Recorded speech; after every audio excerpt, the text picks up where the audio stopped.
My name is Ben He, and I'm the CEO and founder of Cheeseburger. Cheeseburger is as some people call it, the happiest place on the internet.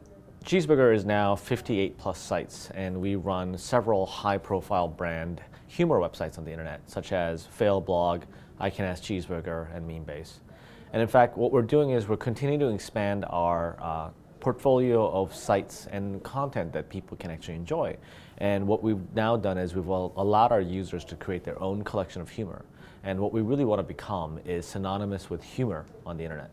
The vast majority of the content that's on our sites is not produced by our staff, it is actually crowdsourced. So people take videos of themselves falling while trying to skateboard, and it's really funny, so they submit it to Failblog. Or they'll take one of our tools and they'll take a photo and they'll create a caption on it, and then it'll become a meme, or they're taking an existing meme and making it kind of their own.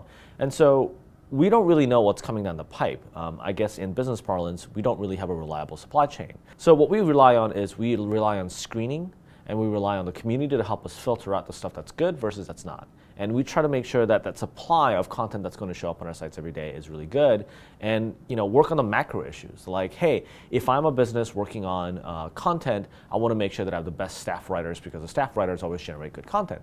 Now, that's managing your supply chain when it comes to content.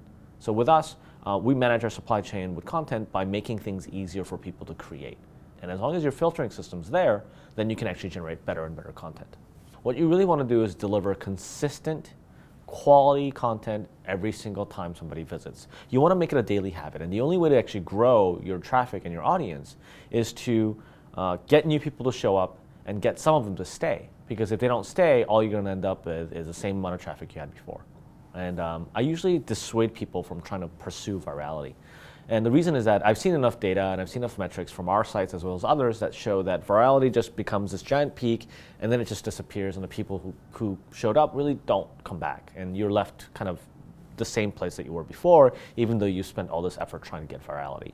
And it's so unpredictable. So what I do is I tell people to focus on consistency. We have the same fundamental product that we did 4 or 5 years ago, which is the ability for users to create and modify content that makes each other happy. So in fact, the entire company is geared towards interacting with our users and making sure that they want to come back and interact with us. And that makes us create a lot more tools to actually listen to our users, not only from surveys and actively listening to customer service, but also passively listening. Like, what does the data say? Whether it's social media, whether it's user-generated content, or whether it's just analytics, there's something there that's going to profoundly change the way you understand your customers and challenge your notion of who your best customers are, who your potential customers are, and where your growth path is.